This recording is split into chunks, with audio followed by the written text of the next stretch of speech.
DXM Nightmare Trip.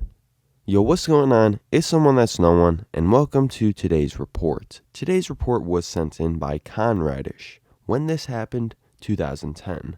The drugs used, Robitussin, aka DXM, at a dose of 400 to 600 milligrams. Route of administration was gel caps by mouth, gender, male, weight 120 pounds, height 5'7", age 15, prior experience, marijuana, alcohol, and Adderall, and the setting was alone at his parents' house. So this is a classic, let me try some Robitussin, and shit just basically goes downhill from there, and he ends up in a very uncomfortable physical state, also mental state, and basically becomes pretty helpless to where his mom actually has to help him out, and, well, you'll see what happens. So I'm sure you guys are going to like this one, and without further ado, let's dive right into it. This was my first tripping experience, and undoubtedly my most intense and horrifying. I am positive that nothing I will ever do from this point on will compare.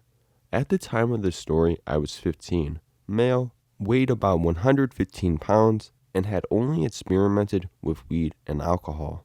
Set and setting were not ideal. In short, I was suspended for school for punching a kid who had been picking on me.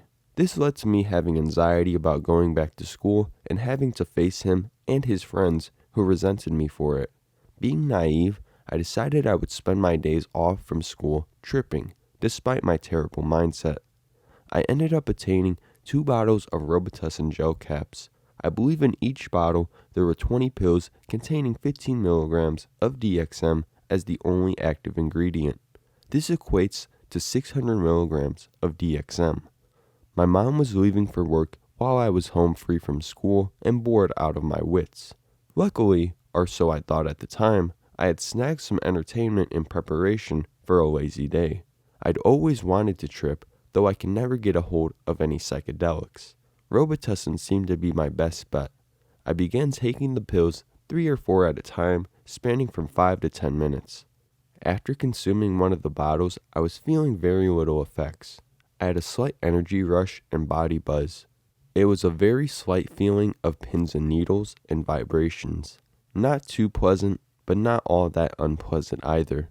I decided to just down the second bottle, taking all the pills at once. I wanted to trip after all.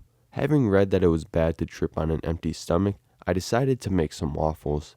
What I didn't realize is how difficult that would be. As I took the waffles out of the freezer and popped them in the microwave, the pills from the first bottle started to hit me harder. The body buzz became more intense and slightly unpleasant. I felt pins and needles very pronounced all over my body, and my motor skills were beginning to suffer. The task of melting butter, cutting the waffles, and pouring syrup suddenly seemed a daunting task. So instead, I took the waffles out of the microwave and began chowing down, not bothering with a fork or knife. They tasted like paper and were very difficult to chew and swallow. And the act of eating plain waffles with my hands made me feel like a savage. For some reason, this thought made me paranoid. I only managed to get half a waffle down. Needless to say, eating on DXM is not enjoyable. Giving up the thought of eating, I ventured to the bathroom. It had been an hour since I ingested the first pills, and I was already noticing some perceptual changes. All the objects in the bathroom suddenly seemed much smaller. It felt as if I were a giant towering over them. The pins and needles were now very intense and almost unbearable. I went back into the living room and came to the realization that I was in deep trouble. The body buzz was only getting more intense, and my heart began to race a little. Not knowing what to do with myself, I decided to lay down on the couch and try to calm myself down. I felt very trapped and confined. Waves of panic rushed over me as my heart started racing faster and my muscles began to get stiff. The only way to put it is every organ in my body felt like it was dying. I couldn't sit down any longer, and I began pacing around the room. Everything seemed small in size and alien. There was not too much visual distortion or hallucination at this point, other than size being different. It just felt as if I were in a different place, like a different dimension containing the same objects. I was caught in a loop of laying on the couch and feeling the horrific body load, then jolting up and pacing around the room only to lay back down. The room was beginning to feel like my own personal torture chamber that I couldn't escape. Of course, I panicked and called my mom. When she picked up, I realized how difficult it was to talk. I could only get a few words out at a time because my whole body felt like it was vibrating. I said something along the lines of, can talk good, need hospital, can you? She interrupted me saying she was on the way, and boy did she sound furious. This made me feel a little better, but not much. I paced around some more, and at one point, I broke out in pure terror. I started screaming hysterically and saying, "The doctors are coming! The doctors are coming!" It wasn't pretty. I was losing my mind. It seemed like hours and hours before she got there, but was probably only 20 minutes. Telling her what I had taken was very hard to do, considering I could barely talk. Eventually, after much sputtering, I was able to get the message across that I had taken 2 bottles of Robogels. She called a pharmacy or poison control number or something to assess the danger. I found it insane that she had to make sure I was dying. While she did that, I stood there and stared blankly at the TV. It was an MTV reality show. I believe someone on the show was wearing a mascot costume, but it was the most grotesque looking thing I had ever seen. It was like a combination of a bear, cockroach, and alien. A human-sized, disgusting, slimy abomination. The color of it was a darker black than I thought possible. I knew this thing could not actually be on a reality TV show. It didn't even seem like it could be in someone's imagination. The realization was terrifying. She finally got off the phone and told me to go upstairs and change because I was wearing skinny jeans and they would cut my circulation. My body was practically numb at this point, so taking off my pants was nearly impossible, and putting a baggier pair on was just not happening. I struggled for a minute before my mom came in and, embarrassingly enough, she had to pull them up for me. We finally left the house and I was nearing my peak. This was probably about 2 hours since I took the first pills. I had very little control over my bodily movements. I started doing things like running my hands up and down my legs, rocking back and forth, and tilting my head around. It was all I could do as the painful vibrations ran through me and my heart attempted to leap out of my chest. I felt like I was dying, and I probably was. I also experienced something I would call a type of ego death or partial ego death. I knew who I was and understood the fact that I was me, but it just didn't seem real or possible. It was as if I was viewing all my life events and recalling memories from a third-person view.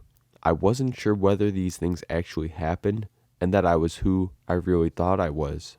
I kept on asking my mom if I really punched that kid in the face. While this was going on, I also got the sensation that my life was being broadcasted somehow and that everyone knew what I had done and were disappointed and thought lesser of me. I kept on lasping in and out of consciousness throughout the car ride. When I would come back, the car would appear to go extremely slow, like 15 miles per hour, and then immediately pick up speed until it felt like we were going 90 miles per hour. This cycle continued the whole way there. When we finally got to the hospital parking lot, I noticed the music from the car radio. It sounded very fast and loud with metallic alien voices. The music itself was not of this universe. It sounded like alien instruments playing notes and chords born in another dimension. It permeated my whole being with incredible intensity, and I have no idea how I hadn't paid as much attention to it before. Walking to the hospital from the car was no easy task. I couldn't feel any part of my body, and my vision was failing. My mom had to halfway carry me as I stumbled my way into the waiting room. I can only imagine how that must have looked from an outside perspective. I don't remember much after that. My vision was almost completely gone. When we went to see the doctor, all I could make out was his outline, and behind him, nothing but white. It seemed like I was in heaven, and he was an angel. My mom told him what happened, and I felt like her voice was coming from inside of me, and when the doctor talked, His voice seemed to surround and envelope me. It was like the conversation between my mom and the doctor was really happening between me and God. I could almost describe it as comforting, but I'm not sure that's the right word. It's like the feeling of peace before you die or experiencing every emotion at once. After that, I blacked out. I woke up once in the hospital bed, still tripping, and there were several nurses at my side. I panicked and tried to sit up, but they held me down. I looked at the clock on the wall, but felt as if it were only there for show, because I thought all time had stopped. I didn't think I was in reality anymore. Upon waking up, I was convinced I was locked in a room in a part of my brain. The feeling can be described as being surrounded by an immense labyrinth and you're smack in the middle of it. I fought with them more, attempting to escape my labyrinth before finally surrendering. I think I slept for a day before waking up the morning after.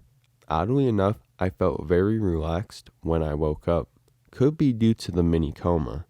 In summary, I can definitely say I will never take DXM again. It was a traumatic experience and I was lucky to make it out alive and sane. I have since done acid and mushrooms and can say there is absolutely no comparison. DXM is its own thing entirely and should not be taken lightly. Stay safe, kids.